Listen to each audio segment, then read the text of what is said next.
Hello, everyone. It's 8:43 p.m. at night.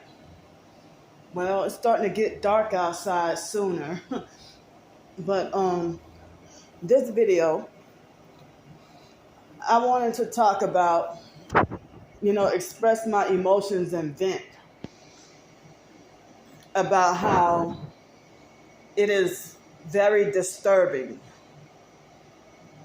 you know, and traumatizing and scary for me to be a female and for a man to want a woman to be vulnerable and unsafe. If men, like, if I'm sitting here, I get the harassment from boys, girls, men, and women. Um, Someone told me that the earliest that they train children to be gang stalkers is 8 years old. Other people say 3 years old. Other people say that as soon as the child is old enough or big enough to start walking and talking. So the online gang stalkers have made up lies on me, lying and saying that I had falsely accused 6-month-old infants of gang stalking me, in which I never said such a thing, you know. But they'll put the parent gang stalkers or whoever caregivers, they will put perk clothes on infants, and the infant has no idea. The baby has no idea what. And so it disgusts me that women are a part of this too, because I thought women would have more compassion, for fellow women, because of the Bible saying that women are as the weaker vessel or something like that. I think that's one of the scriptures. I don't want to quote it wrong because I don't have the quote like the Bible right in front of me. But I think, I remember the Bible saying that the women are as the weaker vessel. So, so by the women being considered weaker, that's why we have to be like, um, men are usually the head of women, and Jesus Christ is the head of men and women, but um, it doesn't matter if we're male or female or Jew or Greek or whatever. We're all in one Christ Jesus if we believe in Jesus Christ. But they have so many people, like the neighbors 2 doors down, they profess to be Christian, but they gang stalk. Like I showed the proof the other day of them gang stalking.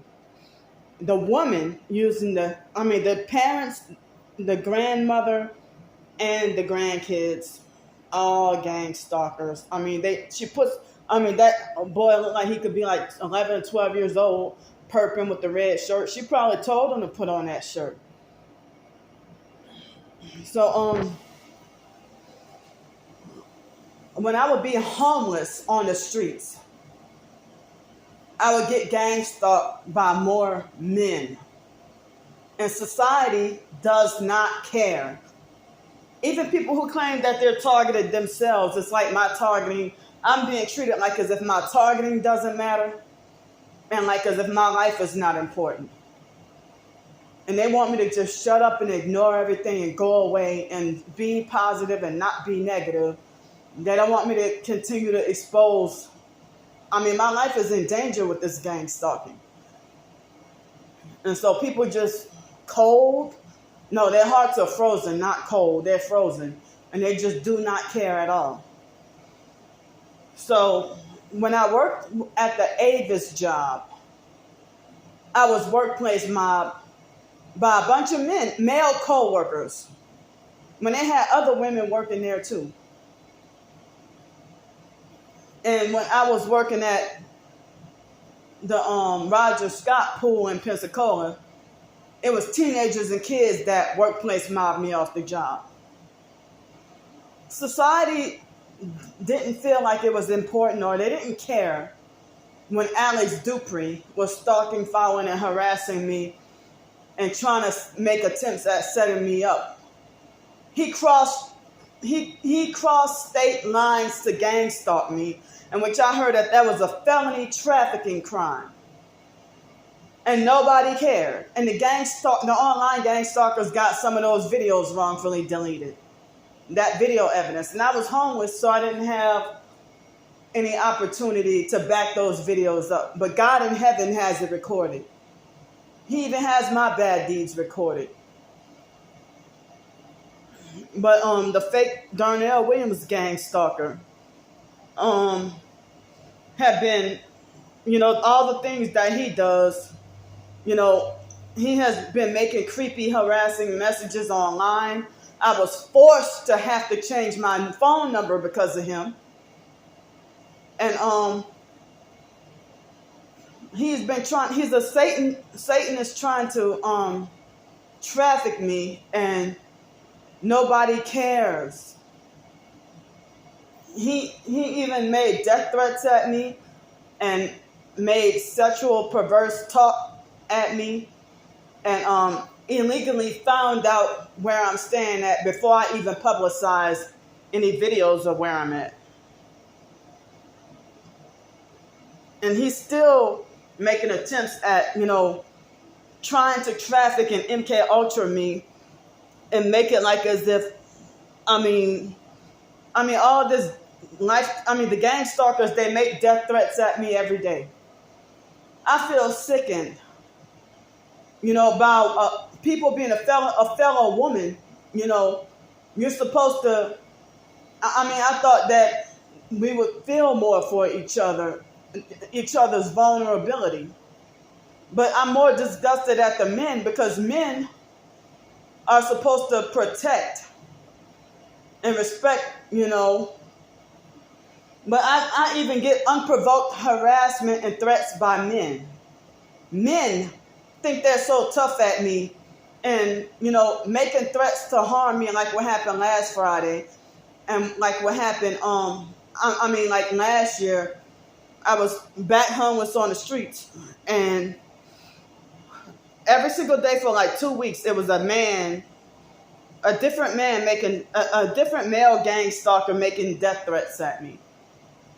And I got video footage of that too. But I have over 7,000 videos on my current Candy Grand Prix YouTube channel, plus, a few other 1,000 videos of a lot of the gang stalking. They wrongfully wiped out my other TikTok, and then they're bragging about how they're going to take all my YouTube channels down and take everything down. They want to erase my existence, like they want to try to kill me off the internet and have me dead in real life too. They make references every day talking about how they wish that I would die. Or they would even try to make remarks saying that I'm already dead. Or that they can't wait for that glorious day for me to drop dead. Or, this vigilante hate. Because the lies, false rumors, and smear campaigns, that's not even mistaken assumptions. It's deliberate and malicious, narcissistic twisting everything to make you look more crazy. But we're not dangerous because we're out to harm people or that we're violent. Because how are we dangerous? Like, you're a man harassing and provoking and antagonizing, stalking and following a woman everywhere. I'm a single black disabled female. And the gang stalkers are making threats to, they're threatening my finances and my income and trying to falsely accuse me of fraud and scam. And then they're also threatening to make me back homeless again. And they think it's funny. I wish I could talk on this topic longer,